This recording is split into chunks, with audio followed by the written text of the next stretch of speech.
Hey guys, this is Ravenclaw What If. Welcome back to another What If story. Now, this is the second part of the Diaries of the Helpless Hero. Now, before we begin, I will make a playlist for this What If, for this collab with a Haunted. Can't really give me a second here, guys. If you haven't seen part one, go check the playlist down below. I'll have both parts on there. About time you see this video. So let's get down to the story. After watching my mother be brutally murdered, I thought that would have been the worst of it. Boy, was I dead wrong. On my way back to the home base, back to the group, I started running down the street. As I I almost ran straight into a man. Most the look of him, he's very fidgety, around 40, as he kept screaming, telling me to run. As as I look back, sorry, as I was constantly asking him what's wrong, what's going on, as he kept screaming, "We need to leave. It's too dangerous. You seem to be out in the open. The monsters are on the streets." I didn't really take him serious at the time until I remember what happened at the USJ when our symbol of peace died. I shouldn't have been so trusting of the man. I was very naive back then. As we finally got to our destination, what I saw next will give me nightmares. The moment we enter the house, both our eyes went wide as all you could hear is crunching noise. As I saw similar creatures that was at the USJ, as the man's family was eaten alive. I barely had enough time to cover my mouth. Unfortunately for my friend here, he wasn't too fortunate. He yelled, "Get away from my family," picking up a lamp, tossing it as it hit one of the creatures in the back of the head, as it churned, as it gave out a loud roar, as all I saw was their teeth. Razor sharp, by how sharp and the way they look, it looked like they could bite through steel.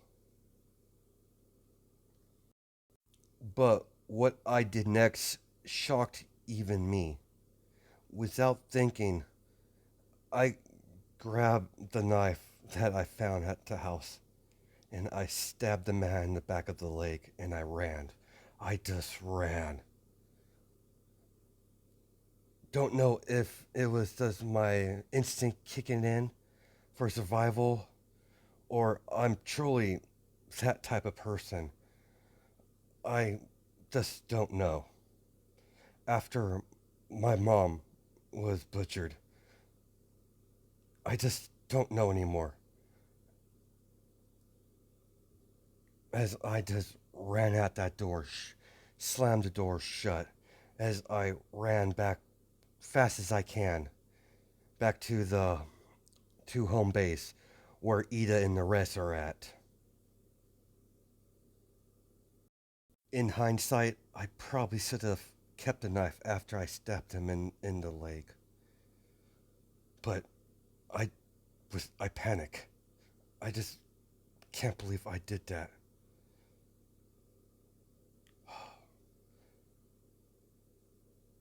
And I finally got to the halfway point. I ran into more of those creatures. They spotted me. and I just booked it. I ran as fast as my legs could carry me. All I knew, if I stopped, I was dead. While I was running, I could feel its breath on my back of my neck the whole way there. When I finally got to a clearing, I jumped the wall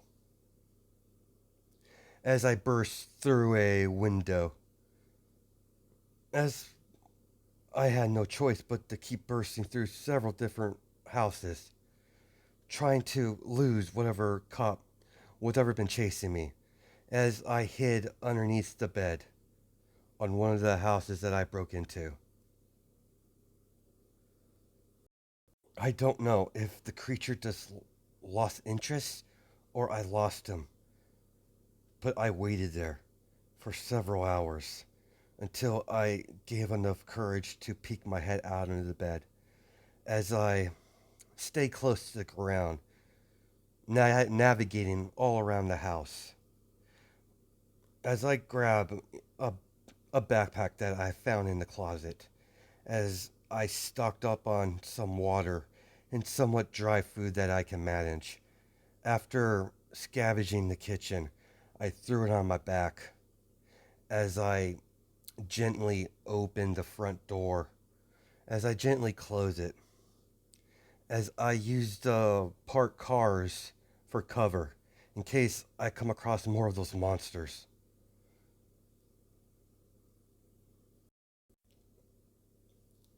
When I was finally there, I saw many survivors on the street. I don't know if it was just a coward or trying to keep myself alive. I couldn't reveal myself. I watched those people get butchered by those creatures as they would eat the corpse of the. They would start eating people. I don't know what these things are. But when I did finally make it to home base, as soon as I entered the as soon as I entered, the room got dead quiet. Luckily no one brought up my mom. I'm thankful for them for that. If I say it out loud, it, it becomes real and I just can't do that. I refuse to do it. M- Mina did try to comfort me. She's sweet. But this is something that you don't know if you get over. Watching your mother be butchered that way. I don't think I'll ever be the same.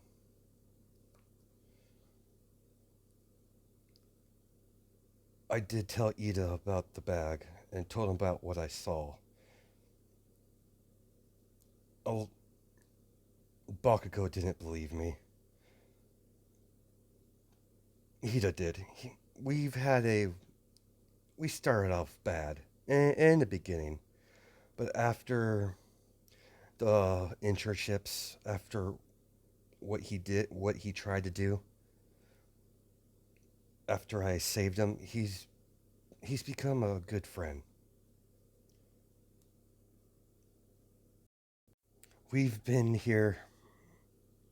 We've been here since it's already been like 3 or 4 days. Our supplies are going to run going to run at some point. So Ida and Momo decided to schedule scavenging parties to get supplies until we figure out what's our next step. I told them it's not a smart idea, but Ida said we need supplies. We can't we if we get too weak, we won't be able to do anything. So I so I backed off. I wish I didn't. I truly do. One of their runs, Mina and Kamari, Mina and Kamari brought a stranger with them as they burst through the door saying they found a hero, were saved. As the man introduced himself, I don't recognize his hero name. He's most likely in the low tier of the hero ranking, but that really doesn't matter anymore. Rankings are nothing now. Everyone has been quite he's been quite friendly with everyone. He tried to interact with me, but I haven't been interacting with anyone really. Don't know if it's the grief process or I've just I'm losing hope. If I grief process or I'm just losing hope. I don't know.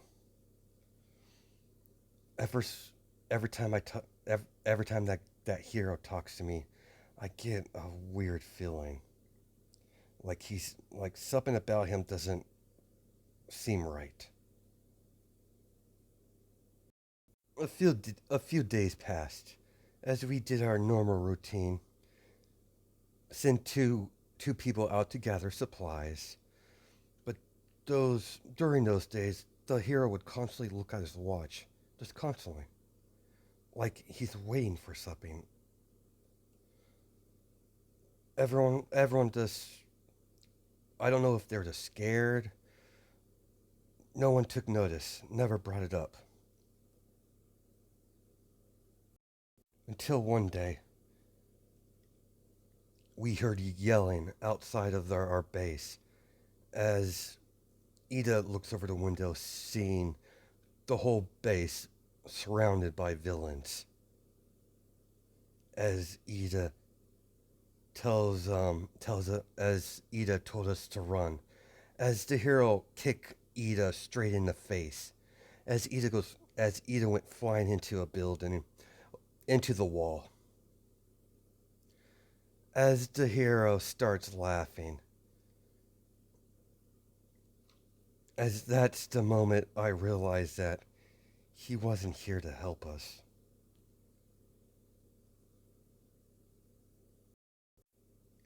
The hero grabbed Araka, hold her hostage. He he kept constantly telling us he's we're all gonna sit here and wait for his backup, or the girl dies. As everyone take a step back, we can't we couldn't risk Araka's life in case he was serious about his threat. As the the door bursts open as several villains start piling through. As the hero threw Araka, as I caught her before she hit the ground, as I took her back with the rest of the group. What I saw truly terrified me to my core, as I recognize that man, that villain. He has several hands on his face as he walked up to the hero, as he said casually, "Good job, my friend," as he placed his 5 fingers on the man's shoulder as he started to decay slowly. As the man started laughing, as the heroes cried out in agony, screaming, pleading, "I did what you asked. You told me you would let me live." As the man gave a crooked smile and simply said, "I lied." As all of a sudden I heard Momo scream, said, all I heard was Momo screaming, said, "Shield your eyes," as all I saw was a round metal ball. As the next thing I knew it, a bright light blinded me. As I got dragged by the hand, wasn't sure who it was. The corner of my eye, I saw someone pick up Ida. As we go to opposite end of our base, the second entrance. As we ran, we ran the fastest we could to the exit. As we heard screaming and footsteps running towards after us. As my vision was starting to come back, as I saw it was Bakugo, I truly was relieved that Bakugo tried to save me. And I was happy somewhat. But what he did next shocked me to my core. As I saw we were going in different directions than the rest of the group, I constantly asked Bakugo where we're going, as Bakugo would tell me to shut up. As we get into a room where there's a big window, as Bakugo just pushed me against the window, as he would yell at me that it's my fault. You should have died before All Might. As all I could see was a bright light as like a explosion threw me out of the window as I fell onto the street, hitting a parked car. That's when I lost consciousness. I wasn't sure for how long. Everything was fuzzy during that time. I never believed Bakugo would do something like that. I know he hated me because of. I had no idea he hated me that much. Yeah, Bakugo has always been a jerk, a bit of a bully. Has a inferiority complex, but never thought he would go that far to try to literally kill me. Deep down, I was hoping that someone would save me, but no one did. I don't know if they just left me there because I was dead weight, or Bakugo spent some sort of lie.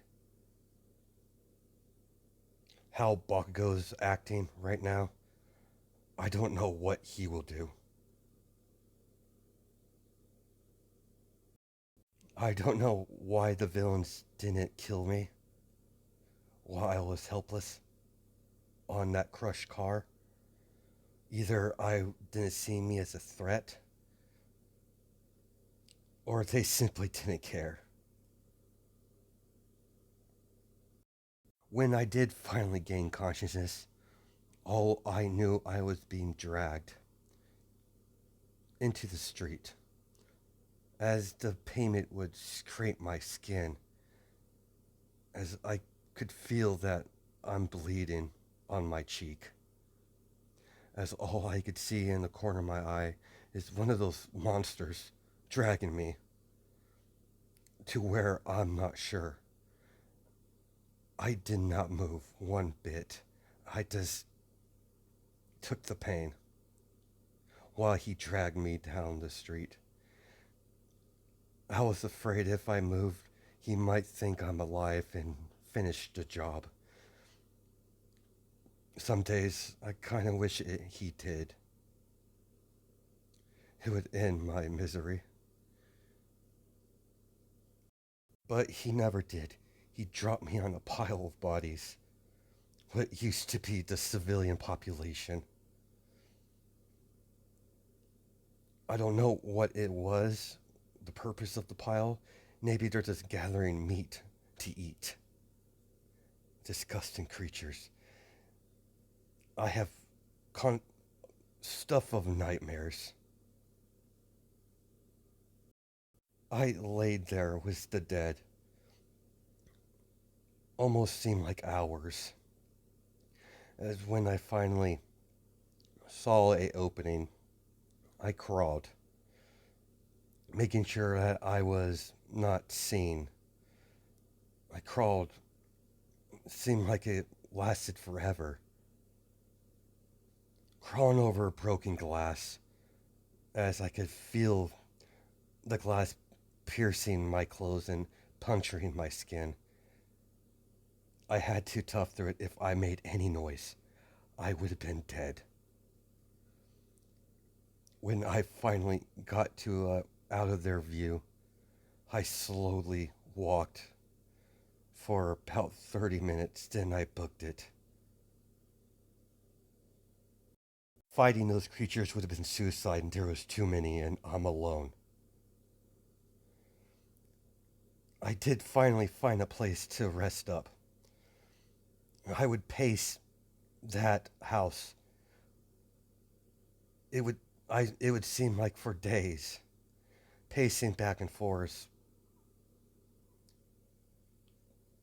asking myself, should I find the others, or should I just, do this by myself?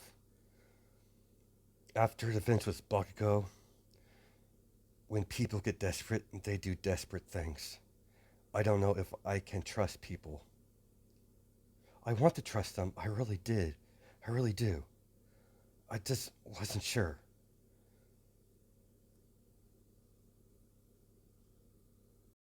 You can't truly know a person until you see them in a desperate situation. People in that state of mind can do anything. I would stay at the house for weeks, scavenging when I can, outside, but not at night. Those creatures blend in with night too well.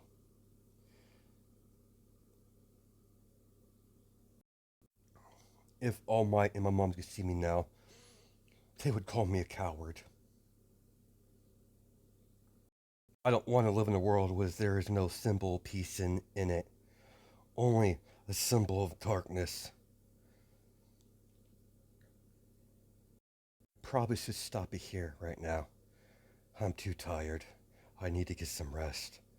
Then I need to find why. Find a way to somehow find a way to survive. To bring back things back to normal, but I don't know if things could ever be back to normal. And there we go. That's where we're going to leave it off. Hope you guys liked this part. Please leave a comment down below. And a like would be nice. And a like, and if you like this part, go check out part 1 on my playlist I will create.